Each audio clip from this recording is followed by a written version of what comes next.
तो जड़ी बूटियों आदि का उपयोग किया जाता है। मंत्र हो गए, जो भौतिक मंत्र होते हैं, हम देखते हैं कहीं कहीं पर ना इश्तिहार भी लगे होते हैं दीवारों पर, वशीकरण मंत्र।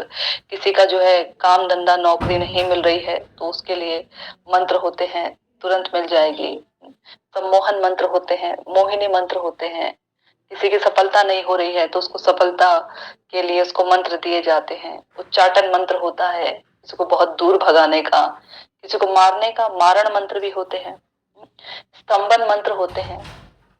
ये वैसे स्तंभन मंत्र जो है भगवान अपनी वंशी पर भी बजाते हैं। स्तंभन मंत्र होते हैं, वशीकरण मंत्र होते हैं। सांप उतारने का, सांप पहले के समय में जो है, अब तो जो है हॉस्पिटल ले जाया जाता है, लेकिन पहले जो है सांप अगर कोई काट ले तो मंत्र आदि के द्वारा, जो है जड़ी बूटियों के आदि के द्वारा उसका विष उतारा जाता था। आज के समय में भी जैसे किसी को पीलिया हो जाता है तो उसको झाड़ने का मंत्र है, पीलिया कहते हैं, झड़वाया जाता है, झाड़ते हैं लोग उसे मंत्रों के द्वारा। तो हमें साधारण रूप से हम देखते हैं जो भौतिक जगत में भौतिक मंत्र हैं, ये इतने प्रभावकारी होते हैं। भौतिक मंत्र इतने प्रभावकारी होते हैं, किसी को पीलिया हो जाए तो झड़वा देता है, तो 3-4 दिन में जो है उसका पीलिया कम हो जाता है। सांप उतारने का होता है, बुखार ज्वर उतारने के भी मंत्र होते हैं। बहुत सारे मंत्र होते हैं कई तरह के। तो देखते हैं भौतिक रूप में कि लोग इतने सारे जो मंत्र हैं इन पर विश्वास कर लेते हैं। कई ऐसे भी हैं नहीं भी करते हैं, जो कि जिनका जो मस्तिष्क है पूरा वेस्टर्न कल्चर से भरा पूरा है, जिन्हें विज्ञान पर, साइंस पर अत्यधिक विश्वास है, तो वो लोग डॉक्टर आदि पर भरोसा करते हैं, चीजों पर विश्वास नहीं करते हैं। लेकिन कई हैं आज भी भारत में जो इन पर विश्वास करते हैं, इन पर उन्हें श्रद्धा है। ऐसे उस पे किया जाता है ना, जिसको हम हिप्नोटाइज बोलते हैं, वशीकरण कर लेते हैं।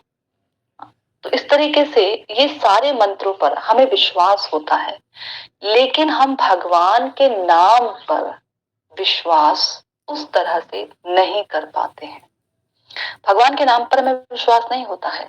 हमें मणियों पर, रत्नों पर विश्वास होता है कि इसे हम पहन लेंगे तो ये जो ग्रह हैं हमारे, कमजोर ग्रह, ये बड़े स्ट्रांग हो जाएंगे, शिथिल पड़ गए हैं, अब सब कुछ हमारा ठीक हो जाएगा। हमें इन पर विश्वास होता है और होता भी है, ऐसा नहीं है कि नहीं होता है। ग्रह में एक विशेष ग्रह एक रत्न से विशेष प्रकार की ऊर्जा के द्वारा जुड़ा होता है।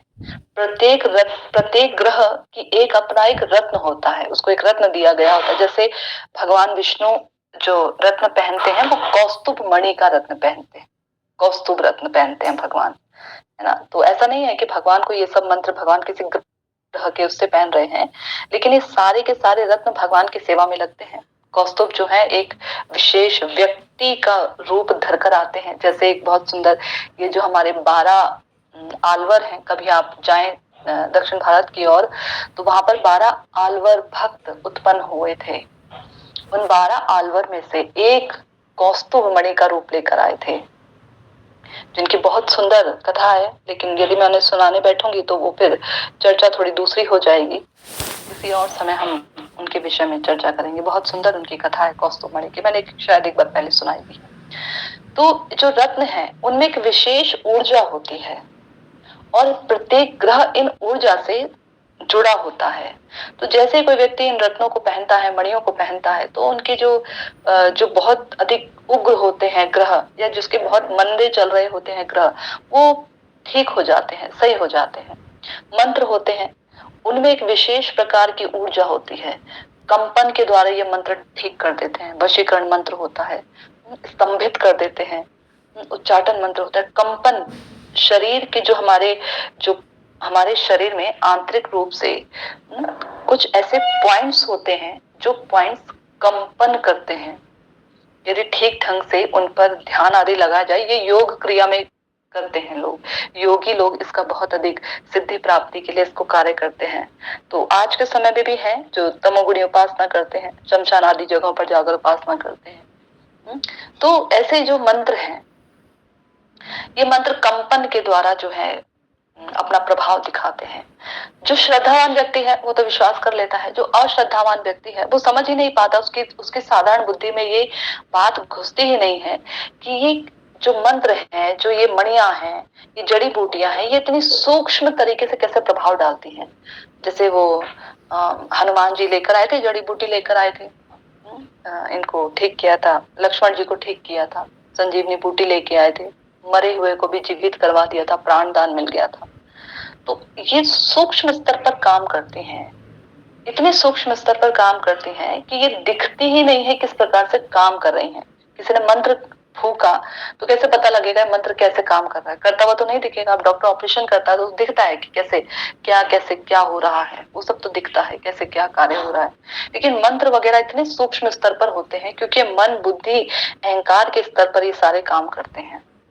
लेकिन दूसरी ओर भगवान का जो नाम है, हम भगवान के इन पे तो वो तो ऐसे हैं जो विश्वास करते ही नहीं है, वो तो खैर बिल्कुल ही अलग है।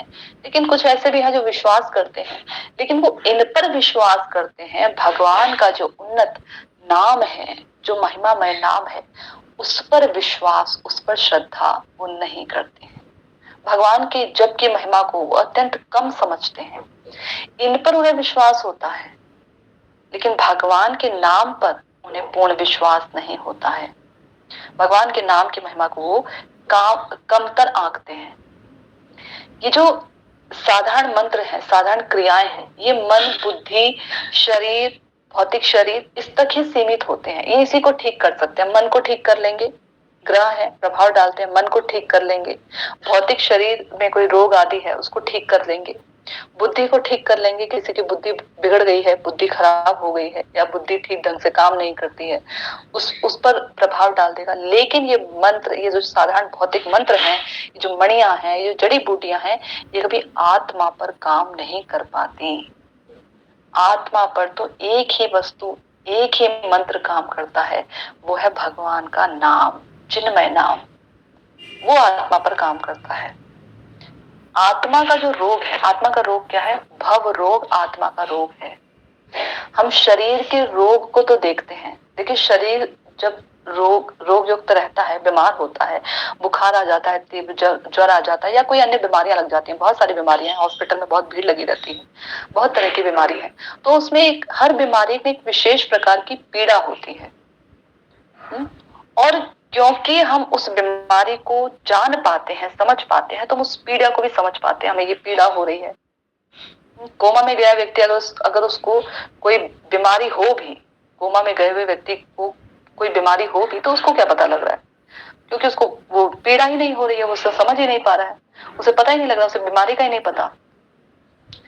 ऐसे ही हमें एक भव रोग नाम की बीमारी है, सबसे बड़ी बीमारी है भव रोग नाम की बीमारी। ये किसी साधारण मंत्र से, साधारण रत्नों से, साधारण क्रियाओं से ये बीमारी कभी समाप्त होने वाली नहीं है।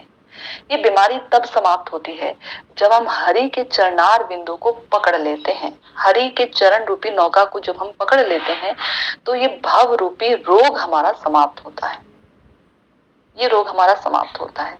लेकिन हम क्या करते हैं, जब हमें कोई वैष्णव, साधु, संत ये बताते हैं कि भगवान का नाम लो, इस जिह्वा से भगवान का नाम उच्चारण करो, तब हम सोचते हैं कि अरे नाम उच्चारण करने से क्या होगा, नाम लेने से क्या होगा, कुछ नहीं होने वाला नाम लेने से।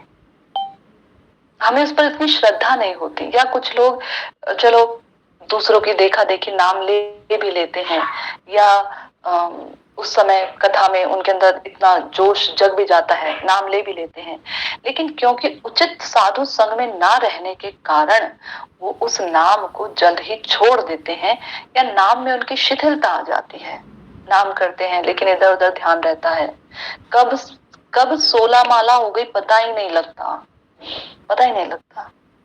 और एकाग्र बैठ कर चिंतन से नाम किया जाए। एक बड़ा सुंदर, मैं कहीं गई थी नंदगांव में, नंदगांव में मैंने एक दीवार पर लिखा देखा, भजन करे कोई सूरमा। एक पूरा श्लोक है, मुझे ये लाइन बड़ी अच्छी लगी कि जो भजन करता है ना वो कोई सूरमा व्यक्ति ही करता है, ऐसे ही कोई लल्लू पंजू भजन नहीं कर सकता है। जैसे कि लोग अटकलियां लगाते हैं कि अरे इसको कुछ नहीं मिला हाँ ये कुछ नहीं कर पाया संसार में तो इसने माला झोली पकड़ ली, बन गया साधु, ऐसा नहीं है। भजन करने वाला व्यक्ति कोई ऐसा व्यक्ति होता है, जैसे युद्ध भूमि में हर कोई नहीं उतर सकता, सबको प्राण प्यारे होते हैं, लेकिन युद्ध भूमि में हर कोई उतर जाए ये हर किसी के बस की बात नहीं होती। ऐसे ही माया से युद्ध करना, भजन करना यानी भक्ति करना यानी माया से युद्ध करना। और इस माया के चेले कौन है? शूद्र चींटी से लेकर ब्रह्मा तक माया देवी के चेले हैं। माया देवी के जाल में सब फंसे हुए हैं। बताइए, ऐसे तो माया देवी के चेले हैं। और हर एक व्यक्ति मनुष्य ही नहीं, मनुष्य योनि में ही नहीं, आप किसी जीव अन्य प्राणी को भी देख लीजिए, जंतु जानवर हैं इनको भी देख लीजिए, इस सतोगुण रजोगुण तमोगुण की रस्सी से बंधे होते हैं। प्रकृति क्रियमाणानि गुणे कर्माणि सर्वशः। प्रकृति के 3 गुणों से जीवात्मा सब समय बंधी रहती है। अहंकार विमूढ़ आत्मा कर्ता अहमिति। अहंकार में डूबी हुई जो जीवात्मा है वो ये सोचती है कर्ता अहमिति, मैं ही करने वाला हूं, लेकिन कर्ता कोई और है। ये प्रकृति के 3 गुण ही उससे काम करवाते हैं। एक सतोगुणी व्यक्ति, अभी कुछ समय पहले मेरी चर्चा हो रही थी किसी से, तो मैं बता रही थी स्वभाव के बारे में, तो मैं बता रही थी उन्हें कि एक सतोगुणी व्यक्ति कभी तमोगुणी व्यक्ति का संग नहीं कर सकता, नहीं कर सकता। यदि दोनों को साथ में रख भी दिया जाए ना जबरन, तो भी दोनों की कभी बनेगी ही नहीं, कभी नहीं बनेगी। एक उस और तो एक उस और। लाख प्रयास करने पर भी सतोगुणी व्यक्ति को पता है कि दूसरे से जो है इसके साथ जो ये जीवात्मा है इसके साथ ढंग से व्यवहार करना चाहिए, इसके प्रति अपराध नहीं करना चाहिए, तो भी उसकी नहीं बन सकती। इतना ज्ञान होने पर भी नहीं बन सकती। क्यों? क्योंकि स्वभाव विपरीत है। एक तमोगुणी व्यक्ति कभी सतोगुणी व्यक्ति का संग नहीं कर सकता, कभी नहीं कर सकता। दूध पीने वाला शराब पीने वाले व्यक्ति का संग नहीं कर सकता। शराब पीने वाला दूध पीने वाले व्यक्ति का संग नहीं कर सकता, कभी नहीं होगा उनका संग, मिलेगा ही नहीं, मेल मिलाप ही नहीं होगा। तो ऐसे ही जो भगवान का नाम है ना, ये भगवान का नाम इतना चिन्मय है, इतना चिन्मय है कि जब कोई व्यक्ति जिह्वा से इसको लेता है, बस लेना मात्र है, जिह्वा को केवल हिलाना मात्र है, जब कोई इसे लेता है तो क्या होता है, उसकी जो आंतरिक जो मल होता है वो आंतरिक मल उससे साफ होने लगता है। ये आत्मा का साबुन कह लीजिए इसे। वैसे तुलना नहीं करनी चाहिए, तुलना करना एक अपराध होता है, लेकिन क्योंकि चिन्मय वस्तु को हमारी भौतिक बुद्धि समझ नहीं सकती, तो उसको समझाने के लिए भौतिक उदाहरण दिए जाते हैं। जैसे भगवान के नेत्र बड़े प्यारे हैं, कमल समान भगवान के नेत्र हैं, ऐसे उदाहरण देते हैं शास्त्र। तो कमल से भी अधिक सुंदर है भगवान के नेत्र। कमल तो कोई तुलना में ही नहीं आता, लेकिन तो भी वर्णन दिया जाता है, विवरण किया जाता है। क्यों? क्योंकि हम भौतिक जीव कैसे समझ पाएंगे भगवान के नेत्र कैसे हैं, किस तरीके से हैं, तो इसलिए तुलना की जाती है। तो ऐसे ही भगवान का जो नाम है ये हमारे चित्त को शोधित करता है, हमारे चित्त को साफ करता है। लेकिन जो व्यक्ति भगवान के इस चिन्मय नाम को कम समझता है, उसकी महिमा को कम समझता है, उससे यह 5वां अपराध नाम के प्रति बन जाता है। भगवान का जो नाम है, एक श्रद्धावान व्यक्ति जब नाम लेता है, धीरे धीरे जब वो अपनी जीवा पे रगड़ता है, इस नाम को रगड़ होती है, इस नाम को रगड़ना है। जैसे 2 पत्थर आपस में हमें दूर से दिख रहे हैं, 2 पत्थरों में चिंगारी नहीं है, आग नहीं जल रही है 2 पत्थरों से दिखने में, लेकिन जब उन्हीं 2 पत्थरों को आपस में रगड़ा जाता है और बहुत देर तक, लंबे समय तक बिना रुके उसी तीव्र गति के साथ रगड़ा जाता है आपस में, तो उस रगड़ से एक अग्नि उत्पन्न होती है। देखते हैं ना, अग्नि उत्पन्न होती है। ठीक ऐसे ही इस जीभ पर जब हम नाम को रखते हैं और जब दोनों को आपस में रगड़ते हैं, खूब रगड़ते हैं, खूब रगड़ते हैं, आपस में जो हम बार बार रगड़ते हैं, इसलिए बोला जाता है निरंतर भगवान का नाम लेना चाहिए। लेकिन क्योंकि अभी हमारी से सुकृतियां नहीं है, हम भगवान का नाम निरंतर नहीं ले सकते, कभी नहीं ले सकते हम भगवान का निरंतर, कभी नहीं मतलब अभी नहीं ले सकते निरंतर नाम, क्योंकि हमारी सुकृतियां बहुत कम है। जब हम नाम भी करते हैं ना, तब भी हम निरंतर भगवान का नाम नहीं ले पाते। देखिए, नाम करते समय भी हम वार्तालाप करने लगते हैं, नाम करते समय भी हमारा मन इधर उधर भागने लगता है। तो नाम करते समय जब हम बार बार इस जिह्वा पर नाम को रखकर रगड़ते हैं, रगड़ते हैं, रगड़ते हैं, खूब रगड़ते हैं, खूब रगड़ते हैं, तो इस रगड़न से एक अग्नि उत्पन्न होती है। अग्नि, अग्नि कैसी? अग्नि ऐसी, वो जो अग्नि है वो हमारे चित्त को, चित्त में जितने भी कर्म वासनाएं हैं, जितने भी कुवासनाएं हैं, उन सबको जला देती हैं। ये अग्नि जलाती है। लेकिन ये होगा कब? ये होगा श्रद्धा से।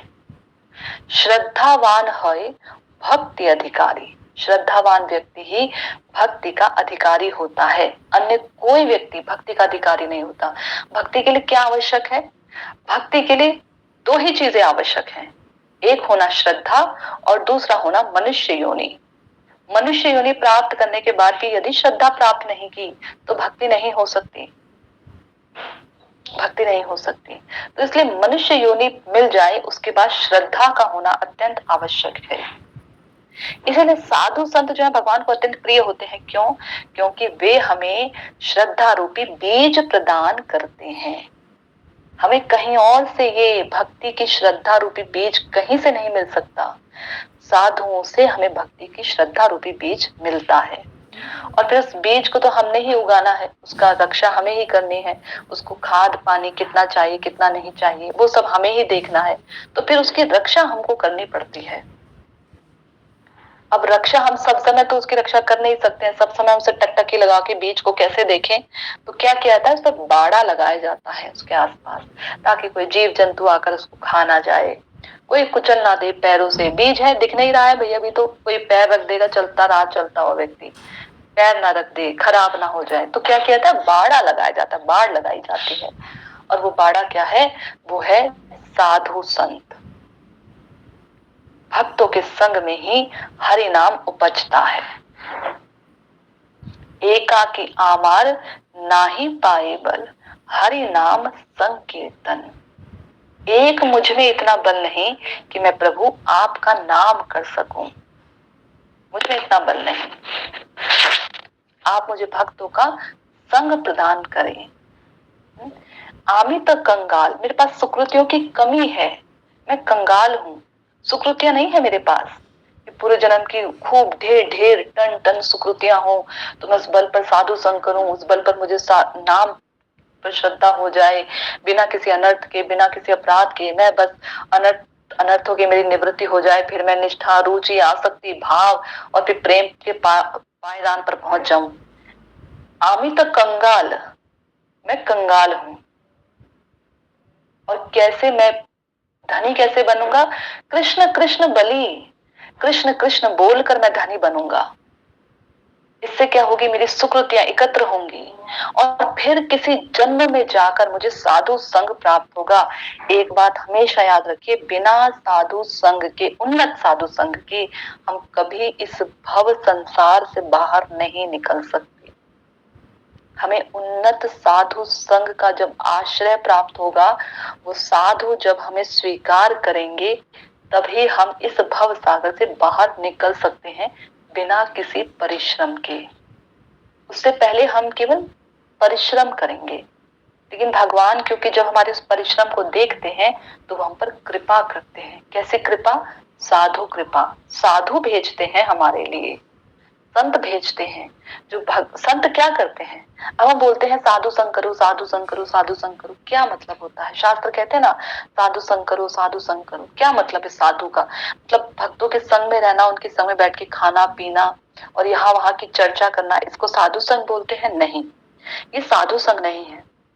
साधु संग का यथार्थ तात्पर्य होता है, भक्त, जब दो भक्त आपस में मिले, जैसे दो पत्थर आपस में मिले तो रगड़े, अग्नि उत्पन्न हुई, है ना, प्रकाश हुआ, कुछ जलाना है उसे जला दिया। ऐसे ही जब दो भक्त आपस में मिले तो भगवान के नाम रूप गुण लीला आदि का वो श्रवण कीर्तन चिंतन करें, इसको कहते हैं साधु संग।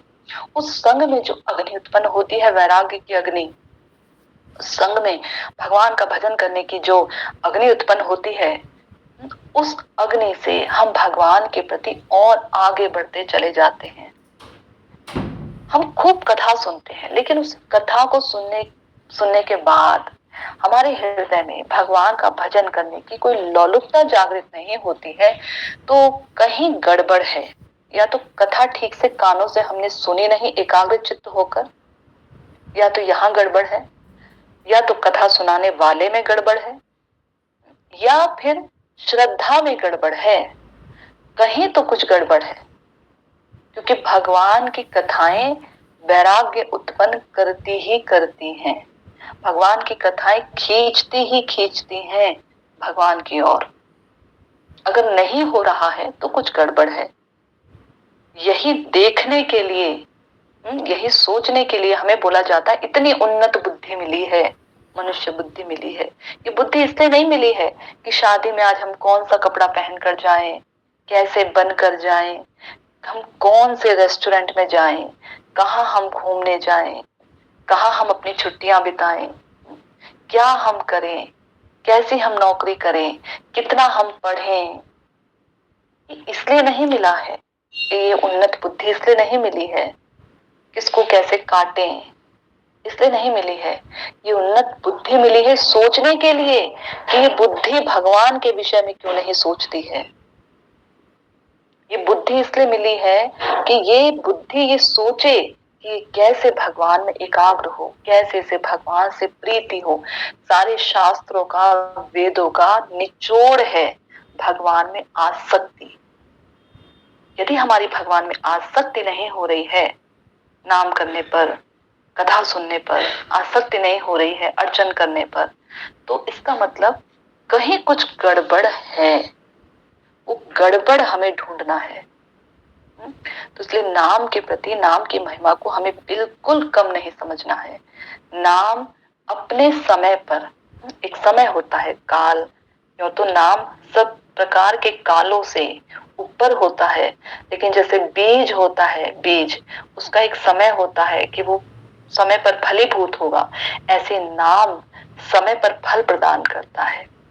जब एक श्रद्धावान व्यक्ति भगवान का नाम कीर्तन करता है तो समय पर ही बीज अपना फल दिखाता है। फल कैसा, परिणाम कैसा, ये हरि नाम उसके चित्त में अनुभूतियां उत्पन्न करता है। अनुभूति कैसी, अनुभूति ऐसी कि उसे संसार दुखमय लगने लगता है। जो संसार उसे आज तक बड़ा सुखमय लग रहा था, जिसे उसे सब वस्तु में सुख सुख नजर आ रहा था, अब उसे हर वस्तु में दुख नजर आने लगता है। वो जीव बड़ा सौभाग्यवान होता है जिस जीव को इस संसार की हर एक वस्तु में दुख नजर आता है। वो बहुत सौभाग्यवान व्यक्ति है। क्यों?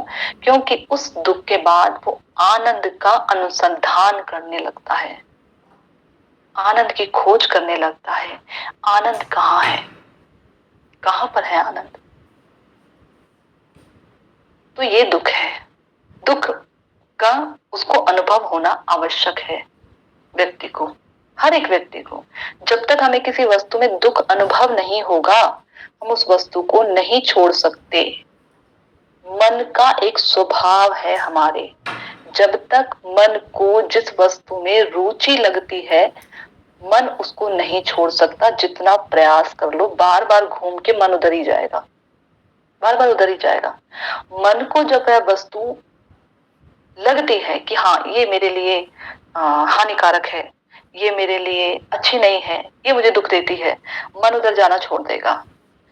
और मन जाना छोड़ देगा तो फिर कोई भी, हमारी जितनी समस्त इंद्रियां हैं, क्योंकि मन राजा है ना, समस्त इंद्रियां उस ओर से हट जाती हैं बिना प्रयास के।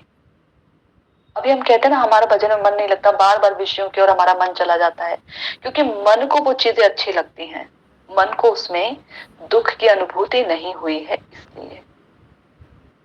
तो पांचवा प्रकार का नाम अपराध है। छठे नाम अपराध की ओर हम बढ़ते हैं। छठा नाम अपराध है अपने ढंग से पवित्र नाम की व्याख्या करना। सब अपने अपने ढंग से नाम की व्याख्या करते हैं, नाम ऐसा करता है, नाम ऐसा करता है, नाम ऐसा करता है, लेकिन वास्तव में नाम क्या करता है?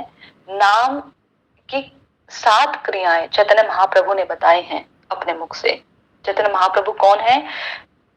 स्वयं भगवान कृष्ण हैं चैतन्य महाप्रभु, और राधा रानी के भावों को और अंग कांति को लेकर चैतन्य महाप्रभु कलयुग में प्रकट हुए हैं। जिस कलयुग में महाप्रभु प्रकट होते हैं उस कलयुग को स्वर्णिम कलयुग कहा जाता है, क्योंकि केवल नाम करने से वह व्यक्ति भगवत प्रेम को प्राप्त कर लेता है, मात्र नाम करने से। तो ये जो कलयुग है स्वर्णिम कलयुग है। हम बहुत सौभाग्यशाली हैं जो हम स्वर्णिम कलयुग में उत्पन्न हुए हैं, लेकिन तो भी अगर हम भगवान का नाम नहीं लेते हैं तो वो हमसे बड़ा दुर्भाग्यशाली और कोई नहीं होगा। ये मैं अपने लिए भी कह रही हूँ, मेरे साथ भी कुछ ऐसा ही है। तो अपने ढंग से पवित्र नाम की व्याख्या करना, हरि नाम को कल्पना समझना। एक जगह इस्कॉन में शिला प्रभुपाद हैं जो भक्तिदान स्वामी महाराज जी हैं, उस समय एक आयोजन चल रहा था इस्कॉन के अंदर। तो उस समय एक व्यक्ति ने कहा कि उस समय ना अमेरिका में बहुत ज्यादा जो युवा पीढ़ी थी वो नशीली दवाइयां लेती थी। तो नशीली दवाइयों के विषय में वो बता रहे थे, जो नशीली दवाइयां हैं इनके प्रभाव से बचने के लिए हरि नाम लेना चाहिए, क्योंकि जब हरि नाम लेते हैं तो नशीली दवाइयां का प्रभाव उन पर नहीं पड़ता है। वो नाम में नृत्य करने लगते हैं, तो वो वही आनंद लेते हैं जो नशीली दवाइयों का आनंद होता है। तो इस प्रकार से जो व्यक्ति व्याख्या करता है वह व्यक्ति क्या करता है? नाम के प्रति अपराध, क्योंकि नशीली दवाइयों का जो आनंद है वो तो कुछ है ही नहीं। नाम के आनंद के आगे नशीली दवाइयों का आनंद कुछ नहीं है। तुलना करना ही बेकार है। तुलना कैसे कर दें? जैसे कई लोग होते हैं धन के लिए, भाई नाम करो तुम्हें धन मिलेगा। एक बार जब हम यहाँ पर वृंदावन में ही एक महिला थी, तो वो महिला किसी और से वो ये कह रही थी, देखो तुम ये नाम जपती हो ना, ये जो तुम हरे कृष्ण महामंत्र करती हो, इससे करने से कुछ नहीं होता है भाई, क्योंकि वो जो है अपने बीमारियां बता रही होंगी उन्हें कि मैं ऐसे बीमार रहती हूँ, मैं ऐसे बीमार रहती हूँ। तो कहते देखो देखो ऐसे कुछ नहीं होता है। मेरे गुरु ने नाम दिया, उसका नाम करने से मेरी बीमारी भी दूर हो गई। पहले धन नहीं आता था, धन आने लग गया। हाँ तो ये नाम करो, ये नाम छोड़ दो, कृष्ण नाम छोड़ दो, ये नाम करो। अपने गुरु का नाम बता रही थी वो। तो कई लोगों का ऐसी विचारधारा है कि धन के लिए नाम किया जाता है, या पुत्र पुत्री की शादी नहीं हो रही है तो नाम करो, चलो जब जैसी शादी हो गई बढ़िया परिवार में तो नाम करने में शिथिलता आ गई, छोड़ दिया, वहीं आनंद में डूब गए। ऐसा होता है। तो इस तरीके से यदि हम नाम का इस्तेमाल करते हैं, नाम की पवित्र नाम की व्याख्या को गलत धारण करते हैं, तो ये एक अपराध होता है। तो इसलिए हमें कभी भी अपने अपने मनमाने तरीके से नाम की अद्भुत महिमा का जो है कम आकतर रूप से गुणगान नहीं करना चाहिए। नाम की तो इतनी महिमा है, इतनी महिमा है कि जो जीवात्मा इस कर्म चक्कर में फंसा हुआ है वो कर्म चक्कर से क्या निकलेगा? वो गोलोक धाम में जो सर्वश्रेष्ठ हैं ब्रजेंद्र नंदन श्याम सुंदर, उनके प्रेम को प्राप्त कर लेता है, जिसको प्राप्त करने के बाद फिर किसी और अन्य वस्तु की आवश्यकता नहीं रहती। एक बड़े सुंदर कवि ने लिखा है, प्रेम बिना जो है प्रेम बिना व्यर्थ मोर जीवन। एक बड़े सुंदर कवि की लाइन है, प्रेम बिना व्यर्थ मोर जीवन, कि प्रेम के बिना मेरा जीवन ही व्यर्थ है। तो यही बात है, भगवत प्रेम की उसको प्राप्ति हो जाती है, उसके बाद उसे अन्य किसी और अन्य वस्तु की आवश्यकता नहीं रह जाती। नाम हमें सर्वोपरि वस्तु प्रदान कर देता है। भगवान का प्रेम। भगवान सर्वोपरि नहीं है, सर्वोपरि है प्रेम।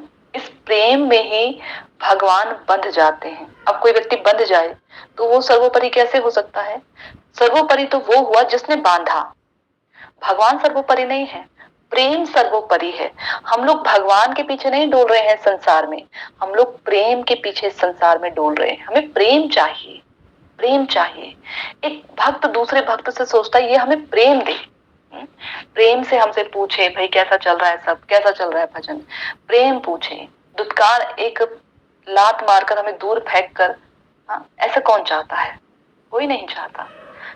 जंतु जानवर भी प्रेम चाहते हैं, सब सबको सब इस संसार में प्रेम की तलाश कर रहे हैं। सारी जीवात्मा, भगवान स्वयं प्रेम की तलाश कर रहे हैं। प्रेम है जो सबको नचाता है, प्रेम ही है। वस्तु में प्रेम है, हम नाचते हैं ना वस्तु को प्राप्त करने के लिए, प्रेम है। मोबाइल से हमें प्रेम है। ये प्रेम का सूक्ष्म रूप है आसक्ति। आसक्ति भाव प्रेम है ना, तो प्रेम का सूक्ष्म रूप है आसक्ति। प्रेम हमको नचाता है, हम प्रेम चाहते हैं, हम प्रेम के पीछे भाग रहे हैं। कितनी अद्भुत बात है ना, हमें पता ही नहीं हम किस चीज के पीछे भाग रहे हैं। हमें वस्तु से अगर हमें पता लग जाए, बहुत महंगा हमने गाड़ी खरीदी है, ठीक है, बहुत महंगी हमने गाड़ी खरीदी है, और एक ऐसा व्यक्ति जिसकी भविष्यवाणी कभी गलत नहीं होती, वही कह दे कि जी ये गाड़ी में तुम बैठोगे ना बस तुम्हारी मृत्यु पक्की है, इस गाड़ी में बैठते तुम्हारी मृत्यु पक्की है। अब वो गाड़ी हमने कितने मन से सब इकट्ठा अपना पैसा जोड़ जाड़ के वो गाड़ी खरीदी थी, अब क्या हम उस गाड़ी में बैठेंगे? बिल्कुल नहीं बैठेंगे। तो उस वस्तु नहीं चाहिए हमें, उस वस्तु से जो मिलने वाला आनंद था, आनंद, जो प्रेम की परिभाषा है आनंद, वो चाहिए था हमको। प्रेम की एक ही परिभाषा है आनंद। लोग इधर उधर प्रेम करते हैं, कभी यहाँ अफेयर चलता है, कभी कुछ करते हैं, कभी कुछ, किस लिए? आनंद के लिए। आनंद, प्रेम, उनको प्रेम चाहिए, सबको प्रेम चाहिए, भगवान को भी प्रेम चाहिए। भगवान भी इसीलिए अपने भक्त से बंध जाते हैं। भगवान को क्या चाहिए? हमारी अगरबत्ती, बढ़िया बढ़िया अगरबत्ती नहीं, उस अगरबत्ती को खरीदने में जो हमारा प्रेम था, वो प्रेम भगवान को रिझाता है।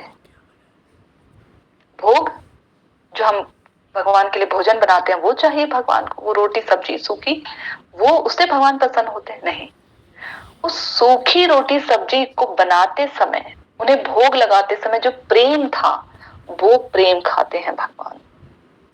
कहा ना विदुरानी से, विदुर जी से कहते हैं, विदुर जी जब टोक देते हैं विदुरानी को, अरे क्या खिला रही हो, केले के छिलके खिला रही हो, तो भगवान कहते हैं, ओहो इस केले के छिलकों में बहुत अत्यधिक प्रेम था, मुझे जो पहले प्रेम अनुभव हो रहा था, अब तुम्हारे टोकने के बाद क्योंकि विदुरानी केले मुझे अब खिलाने लग गई, उसको वो बाह्य अवस्था में आ गई, वो मुझे केले खिला रही है, तो अब इसमें प्रेम नहीं है।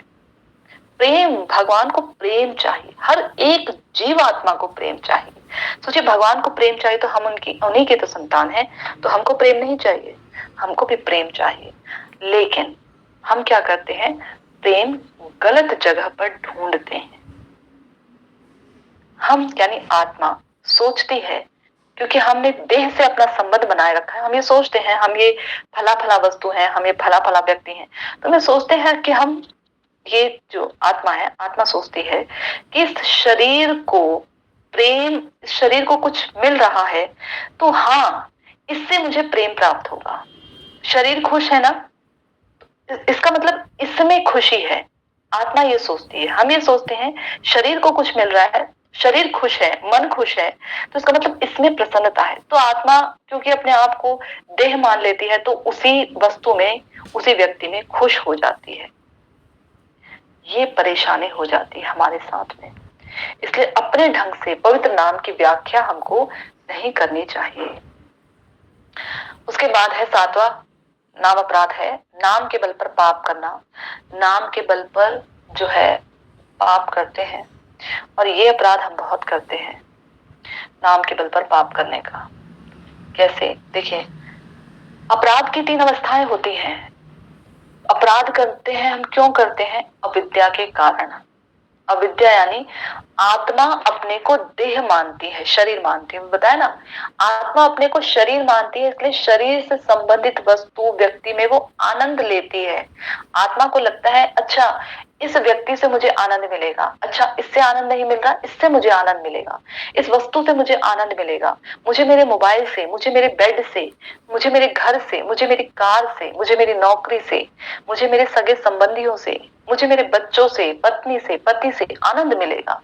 आत्मा क्योंकि अपने को शरीर मान बैठती है, आत्म बुद्धि जो है वो देह में कर लेती है आत्मा, इसीलिए उसको अविद्या हो जाती है, भूल ही जाती है।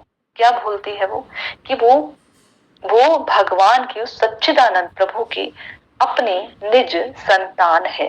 वो ये भूल जाती है कि उसका कोई संबंध है उन सर्व अंतर्यामी प्रभु के साथ, उसका कोई संबंध है, वो भूल जाती है। अब संबंध भूल गई तो उसने जिस शरीर में वो गई उससे संबंध उसने अपना बनाया। अब उससे संबंधित वस्तु को वो अपना समझने लगती है। जब वस्तु मिलती नहीं है, जब उसको उसका कोई और अधिकारी हो जाता है या वस्तु मिलती नहीं है, तो पाप करने की इच्छा उसके हृदय में प्रकट होती है। यह अपराध की दूसरी अवस्था है। पहले अविद्या, फिर पाप करने की इच्छा उसके हृदय में, वासना उसके हृदय में प्रकट होती है और फिर वो पाप कर्म करता है। पहले ही जाके कोई पाप नहीं कर देता, उठा, सपने से उठा और चाकू मार दिया किसी को। पहले ही कोई जाके पाप नहीं कर देता, फिर वो सोचे चाकू, मैं इसको क्यों मारा मैंने चाकू, फिर सोचे बैठ कर। ऐसा नहीं होता। पहले उसके मन में वो वासना, वो इच्छा उठती है, मन में उठती है, इससे मुझे द्वेष है, इससे मुझे नुकसान है, इसने ऐसा कर दिया, इसको मार देना चाहिए, अपने रास्ते से हटा देना चाहिए। फिर वो पाप करता है। अच्छा, इसने ऐसा किया तो मुझे भी ऐसा करना चाहिए, तब वह करता है,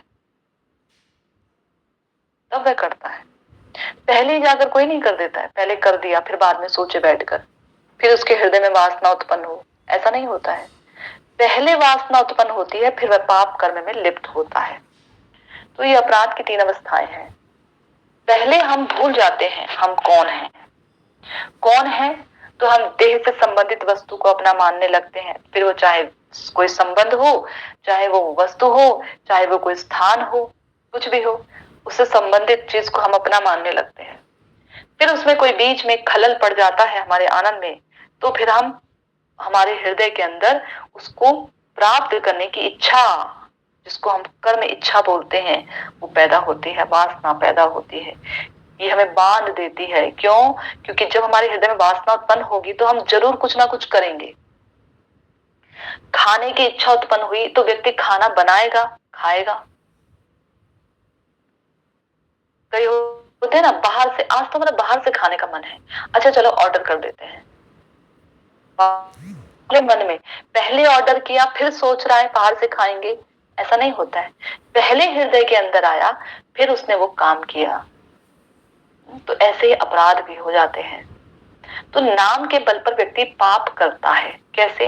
वो ये सोचता है कि अरे मैं नाम करूंगा, और क्योंकि उसके हृदय में इच्छा होती है किसी चीज के प्रति, किसी वस्तु के प्रति या व्यक्ति के प्रति उसके कोई वासना होती है, तो वो पाप कर बैठता है। अरे नाम कर रहा हूं ना, नाम से मैंने सुना है कोटि कोटि पाप कट जाते हैं, देखो अजामिल के पाप कट गए, इसके पाप कट गए, उसके पाप कट गए, मेरे भी कट जाएंगे, नाम प्रभु क्षमा कर देंगे, नाम से कोटि कोटि पाप कट ही जाते हैं। ऐसा जो व्यक्ति सोचता है, उसके अपराध अत्यधिक भीषण हो जाते हैं। फिर वो अपराध नहीं कट पाते बिना भोगे, बिना भोगे वो अपराध नहीं कट पाते हैं। और जो नाम होते हैं ना, वो नाम क्या करते हैं, हमारे चित्त को साफ तो करते हैं। नाम हमारे चित्त को परिमार्जित तो करता है, लेकिन अनर्थ निवृत्ति के स्तर पर, जब अनर्थों की निवृत्ति एक बहुत बड़ा प्रोसेस है। गुरु की शरण ली, व्यक्ति ने श्रद्धा उत्पन्न हुई किसी साधु के प्रभाव से, फिर उसने गुरु की शरण ग्रहण की, फिर उसके बाद भजन क्रिया शुरू होती है। जब वो भजन कर रहा होता है तो भजन करते करते साथ में ही उसके अनर्थों की निवृत्ति होती है। अनर्थ किसको बोलते हैं?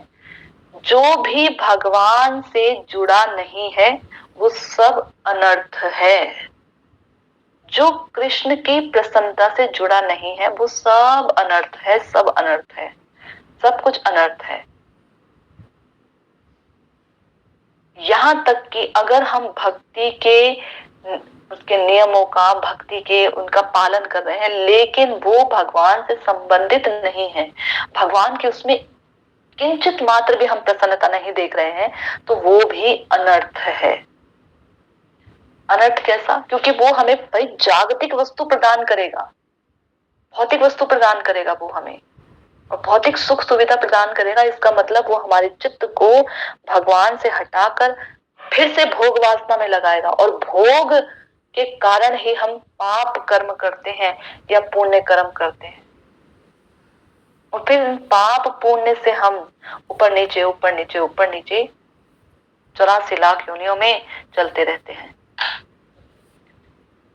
तो जब व्यक्ति की अनर्थ निवृत्ति हो रही होती है तो एक बहुत लंबा प्रोसेस होता है। ऐसा नहीं कि कुछ दिनों में, कुछ महीनों का, कुछ सालों का ये अनर्थ निवृत्ति का प्रोसेस है। जैसा साधु संग होगा, जिस जिस स्पीड में भजन की क्रिया हो रही होगी, जिस स्पीड में वे जितनी तेज आग जलाएंगे, उतना ही जल्दी जो है सब गोदाम, जो पुराना गोदाम है वो भस्म होगा। जरा सी चिंगारी जलाई है तो उसको तो जलने में समय लगेगा ना। कैसा कैसा उसमें अनाज होगा, कोई कठोर अनाज भी होगा, कोई रूह जैसा फावा भी होगा। तो ऐसे कैसे कैसे हमारे पाप हैं, कैसे कैसे हमारे पूर्व पूर्व जन्मों के, इस जन्मों के अपराध हैं, हमने संचित करके रखे हुए हैं। उन्हीं कई उनमें से कुछ निकाल दिए ब्रह्मा जी ने, हमें दे दिए, तो इस योनि में हम उनको भुगत रहे हैं। तो ऐसे पापों को जितनी तीव्र अग्नि, जितनी तीव्र वैराग्य के साथ हम भगवान का भजन करते हैं, उतनी तीव्रता के साथ वो जलते हैं। अब वो निर्भर करता है हम कितने वैराग्य से भजन कर रहे हैं। हाँ, हो जाएगा, कर लेंगे, आज की माला हो गई, कोने पे टांग दो, ऐसे अगर हम भजन करेंगे तो बस हो गया।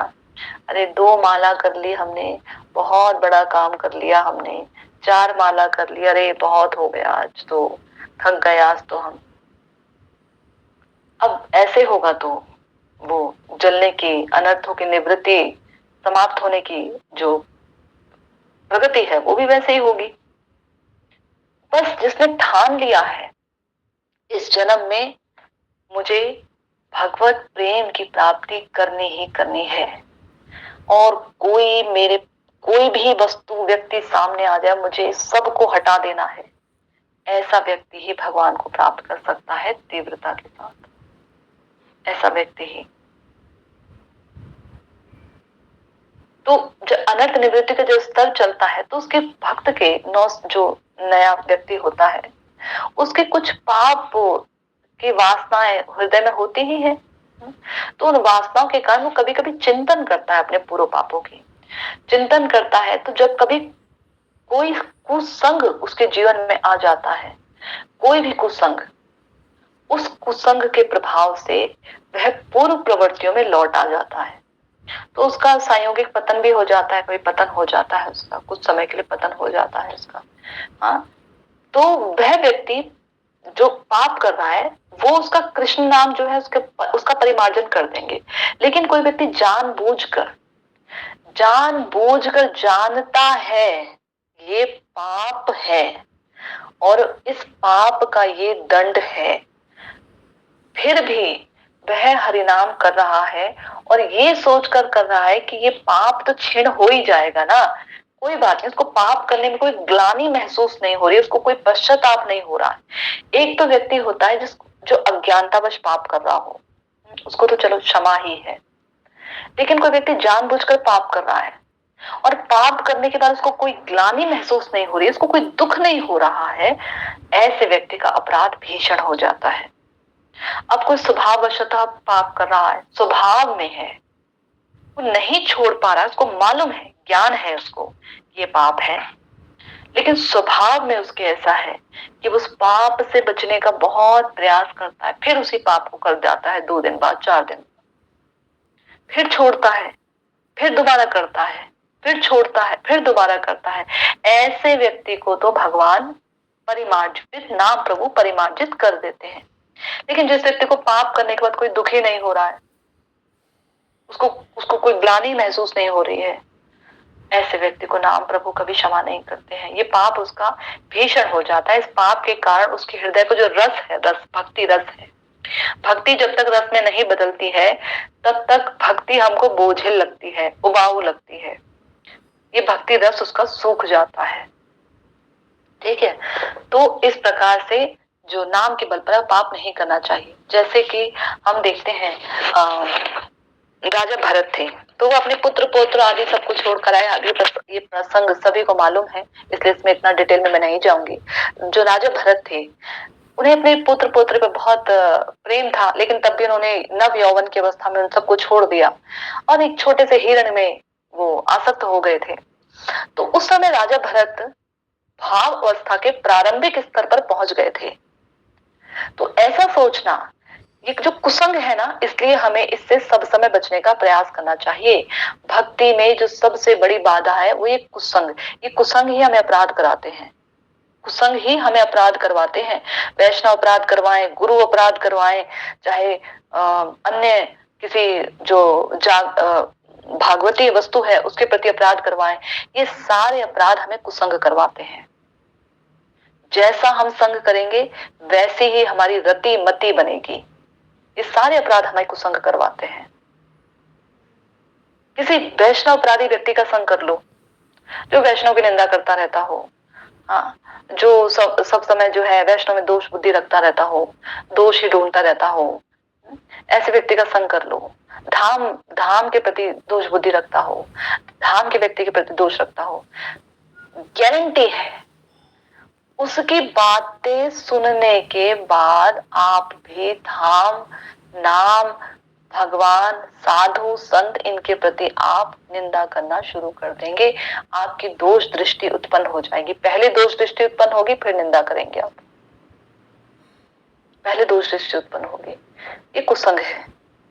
कुसंग से हमें हमेशा दूर रहना चाहिए, हमेशा दूर रहना चाहिए। कभी भी हमें कुसंग जो है उससे तो बेहतर है कि हम संग ही ना करें। अगर हमें किसी का संग नहीं मिल रहा है और केवल कुसंग ही कुसंग है तो बेहतर है शास्त्रों का हम संग करें, शास्त्रों का संग कीजिए। भगवान, उनका सुंदर विग्रह है, उनका संग कीजिए, नाम का संग कीजिए, साधु संग, भगवान से प्रार्थना कीजिए, शास्त्रों से प्रार्थना कीजिए वो हमें साधु संग दें जिनके संग में हम विरक्ति, भक्ति ये सब सीख पाए। ऐसा संग हमें प्रदान करें, ऐसा संग हमें प्रदान करें, प्रार्थना करें। लेकिन साधु के चक्कर में पड़ते पड़ते, साधु संग के चक्कर में पड़ते पड़ते हम किसी कुसंग का संग ना कर लें, हमारी भक्ति, हमारे अंदर दोष दृष्टि उत्पन्न हो जाती है। याद रखिए, हमें भगवान क्षमा कर सकते हैं। हम कैसा भी अपराध करें, कुछ भी करें, भगवान हमें क्षमा कर देंगे। लेकिन इसका मतलब ये नहीं कि हम गलत फायदा उठाएं। एक बात है, भगवान हमें क्षमा कर देंगे, लेकिन यदि हम दूसरों की दोष दृष्टि देखने की हमारी दृष्टि है तो भगवान हमको क्षमा नहीं करेंगे। ये परेशानी है। और ये जो दोष दृष्टि होती है ना, ये बहुत मुश्किल से जाती है। क्यों नहीं जाती है? क्योंकि हम देह, अपने आप को देह समझते हैं। हम सोचते हैं इसने हमारे साथ ऐसा कर दिया, इसने हमारे साथ ऐसा कर दिया। ये दोष दृष्टि हमारे साथ ऐसे होते हैं। इसलिए हम इस दोष दृष्टि से कभी दूर नहीं हो पाते हैं। हम कब दूर होंगे? जब हम ऐसे साधु का संग करेंगे जो किसी की निंदा ना करते हो, जो किसी का दोष ना देखते हो। वैसे साधु का संग करेंगे तो हमारी दृष्टि बहुत बड़ी होगी, बड़ी। हमें अपना स्तर नजर आएगा, हमें अपनी मंजिल नजर आएगी, हमने करना क्या है। हमें इन छोटी छोटी चीजों में नहीं पड़ना है, फिर हम उसका दोष नहीं देखते हैं। हमारी दृष्टि बहुत बड़ी हो जाएगी, बड़ी दृष्टि। और वो बड़ी दृष्टि में हमें अपना ऊंचा, जहां हमारी जो मंजिल है वो नजर आएगी। ये तो बहुत दूर है, अभी हमें बहुत चलना है। हमें इन सब चीजों में नहीं रुकना है। इन सब चीजों में, इन सब बातों में हमें नहीं रुकना है। इस पर छोटी सी एक कथा याद आती है, लेकिन अगर मैं इसे सुनाने जाऊंगी तो फिर से जो है रह जाएंगे फिर ये। तो हमें नाम के बल पर जो है अपराध नहीं करना चाहिए। 7वां अपराध हो गया, अब है 8वां अपराध। 8वां अपराध है नाम को पुण्य कर्म के बराबर समझना।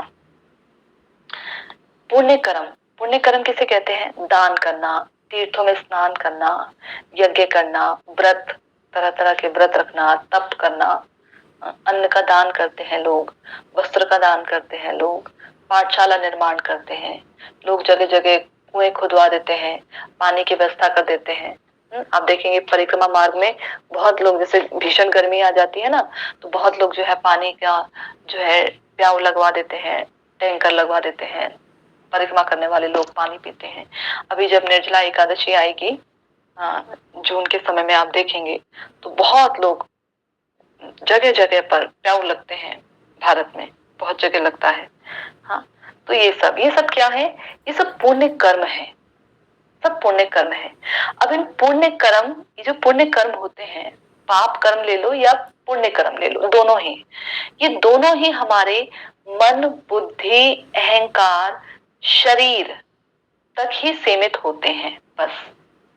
अगर हमने अच्छा कर्म किया तो हमको ऊपर के लोकों में जाएंगे, हम अगला जन्म लेंगे तो हमको अच्छे परिवार में, अच्छे घर में, बड़े अच्छे परिवार में हमें जन्म मिलेगा। बचपन से ही चांदी का चम्मच हमारे मुंह में होगा, ऐसे परिवार में हमें जन्म मिलेगा जहाँ की सोसाइटी बहुत अच्छी, माता पिता बहुत अच्छे, सब कुछ बहुत अच्छा, ज्ञान, बुद्धि, सुंदरता, ऐश्वर्य सब कुछ मिलेगा। पुण्य कर्म किए, गलत कर्म किए, पाप कर्म किए तो नीचे के लोकों में जाएंगे। नीचे भी 7 लोग हैं, नीचे भी हैं जो लोग हैं, वहां पर जाएंगे। वहां पर जो है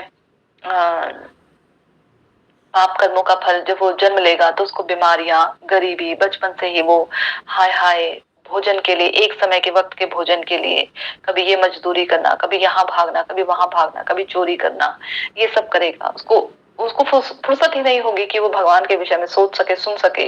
अरे जीवन का कोई अन्य उद्देश्य भी है, उस बारे में वो चर्चा कर सके, क्योंकि अपना रोजी रोटी कमाने में इतना समय लगा देगा। आजकल के भौतिक अवस्था में हम जीवात्माओं की यही दुर्दशा हो रही है। हम बस अपने स्टेटस को कैसे हम बढ़िया रखें, हम बस इसी में लगे रहते हैं। बच्चा अच्छा पढ़ लिख जाए, विदेश चला जाए, वहां जाके नौकरी कर ले, खूब कमा ले, बढ़िया, वहां पर हम लोग सोचते हैं बहुत बढ़िया, अच्छा सेटल हो गया, बहुत अच्छा। क्या सेटल हो गया? हमारे भारत भूमि में कितने सारे तीर्थ स्थल हैं, देखिए कितने सारे तीर्थ स्थान हैं।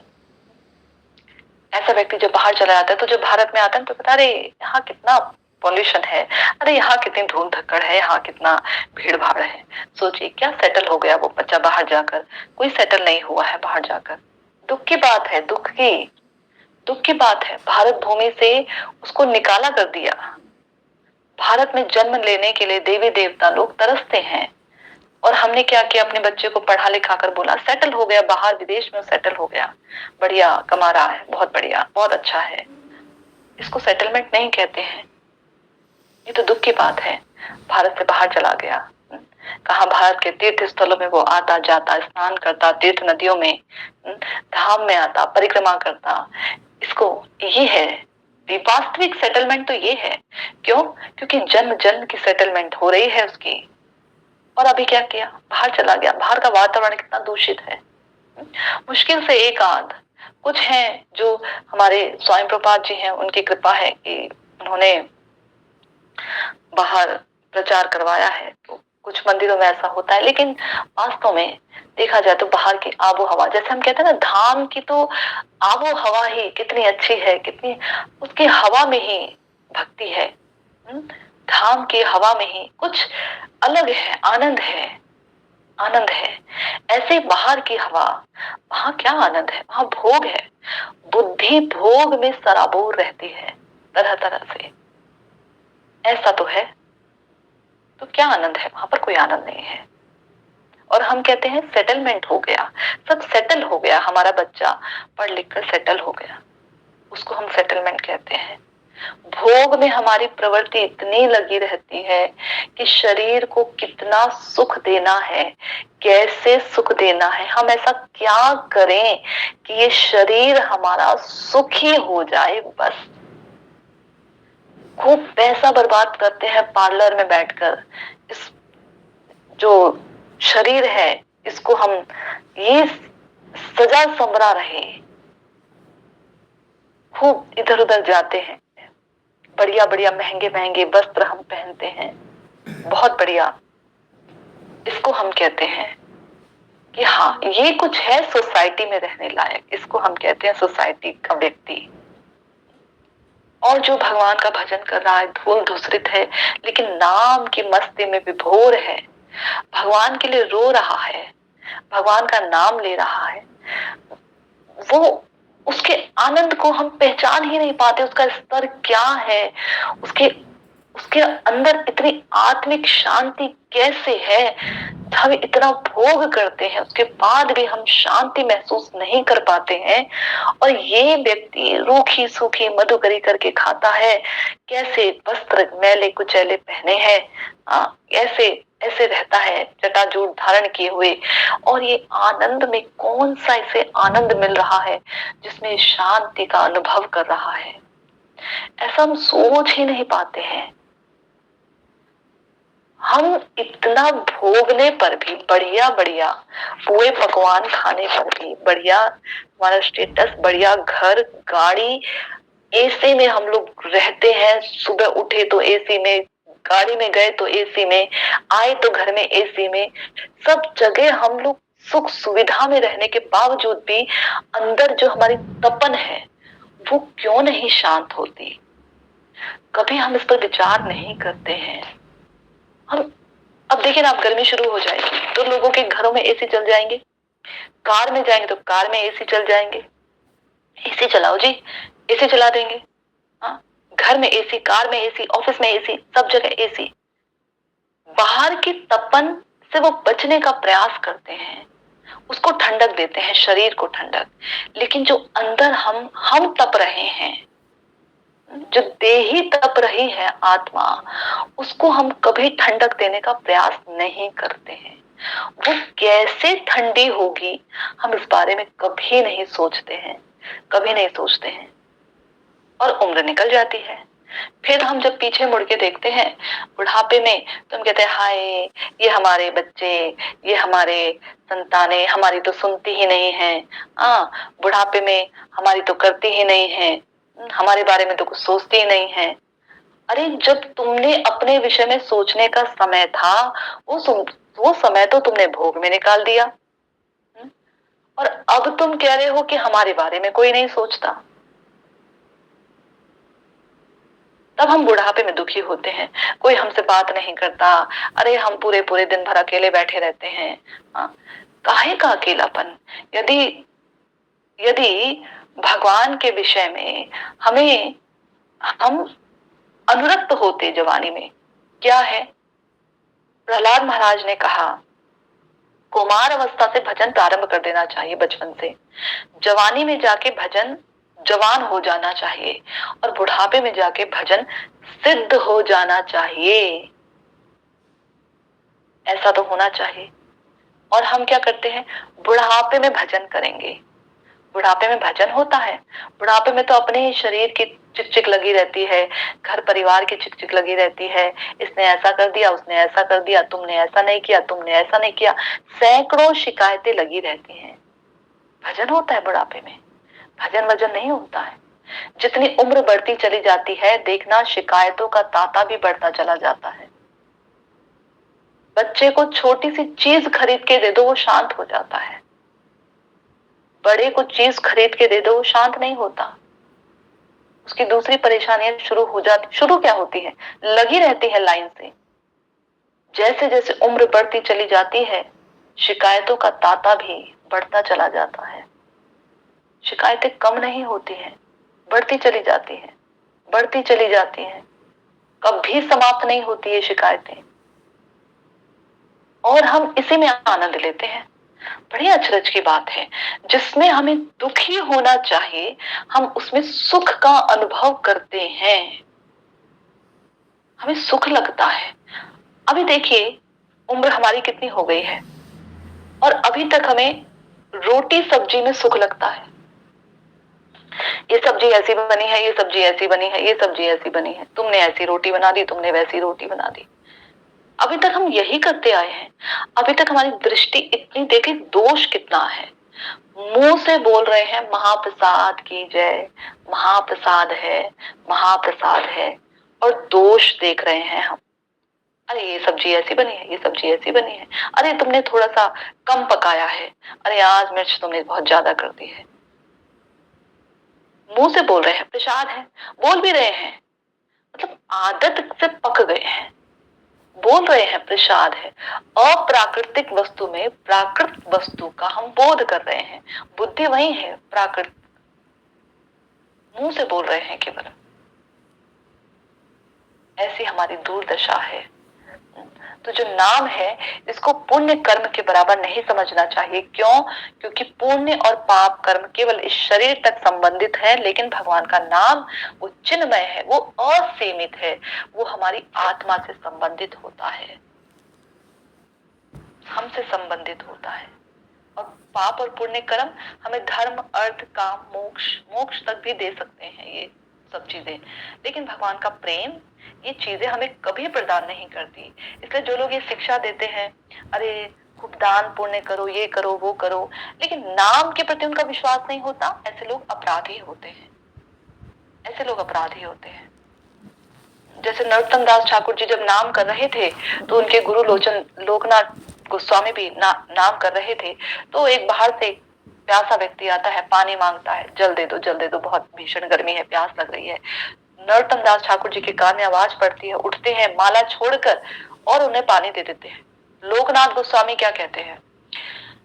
तुम्हें समाज सेवा का ज्यादा शौक है, तुम सेवा कर रहे थे, किसकी?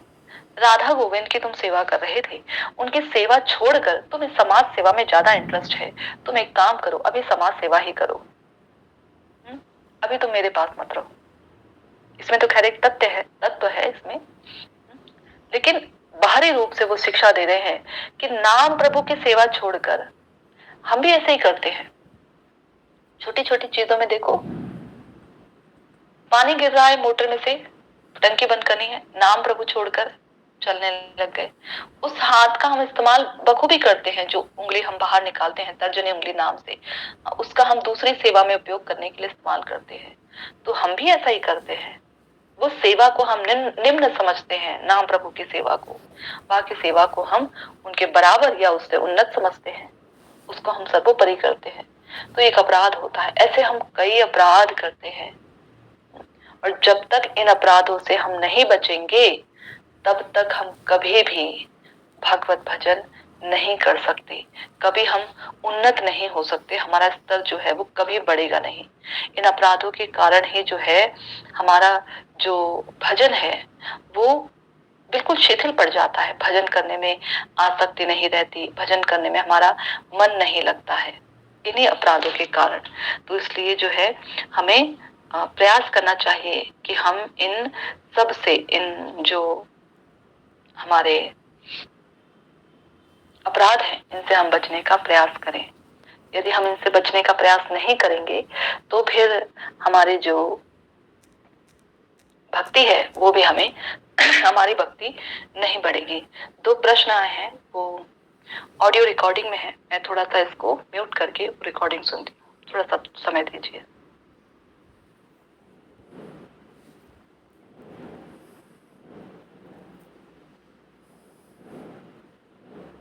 दो प्रश्न है, लेकिन मैं अभी एक ही प्रश्न ले रही हूँ क्योंकि समय थोड़ा ज्यादा हो गया है।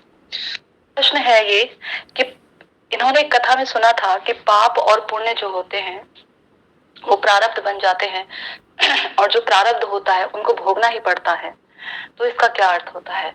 हाँ, जो पाप और पुण्य होते हैं, इन पाप और पुण्य के कारण ही हमको शरीर मिलता है। अगला जन्म हमारा तभी निर्भर होता है जब हम इस जन्म में हमने जैसे पाप और पुण्य किए, ये पाप और पुण्य हमारा अगला जन्म निर्धारित कर चुके हैं। अगला जन्म हमारा निर्धारित कर चुके हैं, हमने कितने पाप किए, कैसे पुण्य किए हैं, उसी अनुसार हमारा अगला जन्म बनेगा। किस योनि में बनेगा वो पता लगेगा कि हमारा मरते समय चिंतन क्या है। ठीक है, तो जब ये जो पाप और पुण्य है, ये जब हमारी प्रारब्ध अवस्था में आ जाते हैं, संचित अवस्था से हटकर, क्रियमाण अवस्था से हटकर, जो अभी की अवस्था है जिसमें शरीर में हम भोग रहे हैं, इस अवस्था में जब आ जाते हैं, जैसे कि अभी हम भोग रहे हैं, तो ये पाप और पुण्य हमको भोगने ही पड़ते हैं। बिना भोगे हमको, जब तक जितने पाप पुण्य हमें मिले हैं शरीर के लिए, जब तक ये हैं, जब तक हमारी तिथि है, तब तक हम जीवित रहेंगे, हमें इन्हें भोगना पड़ेगा, भोगना ही पड़ेगा। बीच में कभी किसी की अकाल मृत्यु हो गई मान लीजिए, बिना अपने पूरे पाप कर्म जो उसको मिले थे शरीर के लिए उतने भोगे बिना मर गया, उसकी अकाल मृत्यु उसके इस शरीर से उसमें निर्मित नहीं है पाप पुण्य में, तो उसको उतने समय तक भटकना पड़ेगा। उसको वो पूरा करना ही पड़ेगा। अकाल मृत्यु मतलब किसी ने आत्महत्या कर लेते हैं, कोई ऐसा कोई काम कर लेते हैं, तो क्योंकि उसकी वो कंप्लीट नहीं हुई थी, ये प्रारब्ध कर्म उसको भोगने ही पड़ते हैं। लेकिन ऐसा भी नहीं है कि भोगने ही भोगने पड़ेंगे, ऐसा भी कुछ नहीं है। यदि कोई व्यक्ति बहुत उन्नत भजन करता है, बहुत उन्नत से भी उन्नत अवस्था का भजन करता है, तो भगवान कृपावश उसके इस प्रारब्ध कर्मों को रुई के भावे के समान जला देते हैं, जला देते हैं भगवान। ऐसा नहीं है कि भगवान पाप पुण्य कर्मों के अंडर में रहते हैं कि भगवान इनको जला नहीं सकते हैं, ऐसा नहीं है। भगवान जला सकते हैं, लेकिन कब? जब किसी का बहुत उन्नत भजन होता है तो भगवान उसके बड़े से कर्मों को छोटा बना देते हैं, बहुत छोटा। जैसे एक भागवत में एक श्लोक है, बड़ा ये जो समुद्र है, भव सागर का जो समुद्र है, इस समुद्र को भगवान गाय के खुर के समान बना देते हैं। अब वो गाय के खुर के समान सबके लिए नहीं बना है, जिसने भजन किया है उसी के लिए बना है, वही लांघ के जा सकता है। ऐसे ही प्रारब्ध कर्म बहुत बड़े समुद्र के समान है, जिसको कोई लांघ नहीं सकता है, उसमें जाना ही पड़ेगा, उसको तैर कर जाना ही पड़ेगा। लेकिन भगवान क्या करते हैं, अपनी भक्ति रूपी नौका में उसको बिठा देते हैं, उसको वो पाप पुण्य कर्म लगते नहीं है, उसको उनका आभास नहीं होता, अनुभव नहीं होता, और वो उस नौका में बैठकर खुशी खुशी उस समुद्र को पार कर जाता है। इस प्रकार से तो ऐसा ये बिल्कुल सत्य बात है कि पाप पुण्य कर्म उसको भोगने ही पड़ते हैं, जो उसको शरीर में दे दिए गए हैं। भक्ति से सबसे पहले हमारे पूर्व जन्म की जो हम कर रहे हैं वो पाप कर्म समाप्त होते हैं। क्यों? क्योंकि हमारी वासना बदल जाती है, फिर हम हर काम भगवान के लिए करते हैं, तो वो वहीं पर स्टॉप हो जाता है। उसके बाद भगवान भक्ति के कारण हमारे जो पूर्व जन्म के कर्म थे, जो पूर्व जन्म के कर्म, संचित कर्म है, जो अभी हमें मिले नहीं है शरीर में, उनको जलाते हैं, और लास्ट में जलाते हैं इस शरीर से संबंधित कर्मों को, तब जलाते हैं लास्ट में। तो ये भगवान की इच्छा पर निर्भर करता है, लेकिन भक्त ऐसा नहीं चाहता है कि ऐसा कुछ भगवान को करना पड़े। भगवान की इच्छा में ही वो अपनी परम इच्छा समझता है। तो इसलिए हमें इन कर्म को लेकर, पाप पुण्य को लेकर इतना चिंता नहीं करना चाहिए। हमारा विषय होना चाहिए भगवत भजन का। एक ही विषय होना चाहिए हमारा जीवन में, बस कैसे हम भगवान के लिए रोना सीखें, ये विषय बना लीजिए। पाप कितने हैं, पुण्य कितने हैं, ये बहुत बड़ा जंजाल है, इसमें मत फंसिए, इसके बारे में मत सोचिए। पाप कैसे खत्म होंगे, पुण्य कैसे खत्म होंगे, क्या भोगना है क्या नहीं भोगना है, वो सब छोड़ दीजिए। जो भगवान की शरणागति ग्रहण कर लेते हैं वो कभी नहीं सोचते हैं ऐसा कि बुढ़ापे में क्या होगा, अभी क्या होगा, हमारे साथ क्या होगा, हमें इसका फल भोगना पड़ेगा, उसका फल भोगना पड़ेगा। वो नहीं सोचता कभी ऐसा। वो एक ही वस्तु सोचता है, एक ही बात सोचता है कि मुझे भगवान का भजन करना है, मुझे भगवान को प्रसन्न करना है। भजन भी किस लिए करना है? उनकी प्रसन्नता के लिए। भगवान को मुझे प्रसन्न करना है, बस वो यही सोचता है। आपके दूसरे प्रश्न को मैं अगले सत्र में लूंगी, यदि प्रभु ने चाहा तो। ठीक है। हरे कृष्णा। वांछा कल्पतरुभ्यश्च कृपा सिंधुभ्य एव च पतितानां पावनेभ्यो वैष्णवेभ्यो नमः।